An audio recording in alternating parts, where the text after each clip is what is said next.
ചൈനയുടെ നാവിക ശക്തിയുടെ ബലം എന്ന് പറയുന്നത് ഇന്ത്യയെക്കാട്ടിലും 10 മടങ്ങാണ്. ഒരുപക്ഷെ അത് അചഞ്ചലമാണ് എന്നൊക്കെ നമുക്ക് പറയേണ്ടി വരും. പല ആൾക്കാരും അങ്ങനെ പറയുന്നുമുണ്ട്.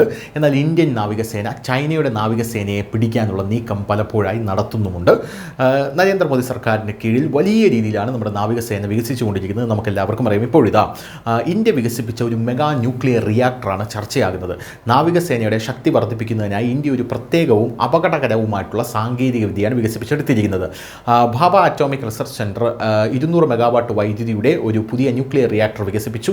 ഈ റിയാക്ടർ S5 ക്ലാസ് ന്യൂക്ലിയർ അന്തർവാഹിനികളിലും ന്യൂക്ലിയർ അറ്റാക്ക് അന്തർവാഹിനികളിലും പ്രോജക്ട് 77 ഇത് സ്ഥാപിക്കും. ഇത് അന്തർവാഹിനികളുടെ ശക്തി ഇരട്ടിയാക്കും. അതായത് ഈ ന്യൂക്ലിയർ റിയാക്ടറുകൾ ഉപയോഗിച്ചാണ് ഇനി അന്തർവാഹിനികൾ ചലിക്കാൻ പോകുന്നത് എന്നുള്ളതാണ് പ്രധാനപ്പെട്ട ഒരു കാര്യമെന്ന് പറയുന്നത്. നമ്മൾ സ്കൈഫോൾ എന്ന് പറയുന്ന റഷ്യയുടെ മിസൈലിനെ കുറിച്ചും ഈ ന്യൂസ് ഇന്ത്യ മലയാളത്തിലൂടെ പ്രേക്ഷകരോട് പറഞ്ഞിട്ടുണ്ടായിരുന്നു. സ്കൈഫോൾ എന്ന് പറയുന്ന മിസൈലിൻ്റെ പ്രത്യേകത എന്ന് പറഞ്ഞാൽ ഈ മിസൈലിൽ ഒരു ന്യൂക്ലിയർ റിയാക്ടർ ഉണ്ട് എന്നുള്ളതാണ്. അതുകൊണ്ട് തന്നെ ഇതിൻ്റെ ഇന്ധനം ആ ന്യൂക്ലിയർ റിയാക്ടറാണ്.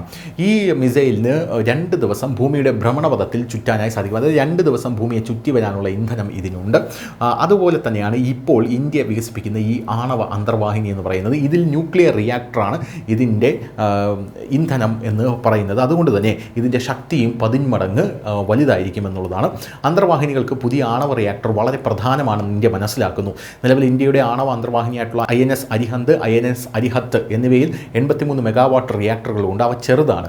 ദീർഘനേരം വെള്ളത്തിൽ മുങ്ങാൻ കഴിയില്ല. ഇത് ദൗത്യങ്ങൾ കുറയ്ക്കുന്നു. എന്നിരുന്നാലും പുതിയ 200 മെഗാവാട്ട് റിയാക്ടർ ഇരട്ടി വൈദ്യുതി നൽകും. ഇത് അന്തർവാഹിനിയെ കൂടുതൽ നേരം വെള്ളത്തിൽ മുങ്ങാനും ദൈർഘ്യമേറിയ ദൗത്യങ്ങൾ പൂർത്തിയാക്കാനും സാധിക്കും.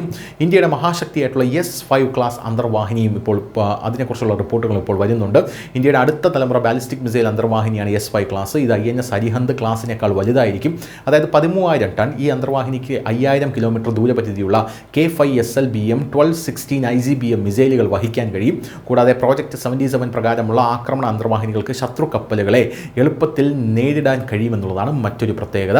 ചൈനയുടെ അന്തർവാഹിനികൾ വളരെ കാലമായി തുടർച്ചയായി ശക്തി പ്രാപിച്ചു വരുന്നു. അതിനാൽ ഇന്ത്യക്ക് ശക്തമായിട്ടുള്ള ആയുധങ്ങൾ വികസിപ്പിക്കേണ്ടത് അത്യാവശ്യമായി വന്നിരിക്കുന്നു എന്നത് എടുത്തു പറയേണ്ടതാണ്. പുതിയ ആണവായുധം കാരണം ഇന്ത്യക്ക് ഇപ്പോൾ അന്തർവാഹിനികൾ വഴി ദീർഘദൂര ദൗത്യങ്ങൾ എളുപ്പത്തിൽ പൂർത്തിയാക്കാൻ കഴിയുമെന്നുള്ളതാണ് ഇതിൻ്റെ പ്രത്യേകത. News desk, news India Malayalam.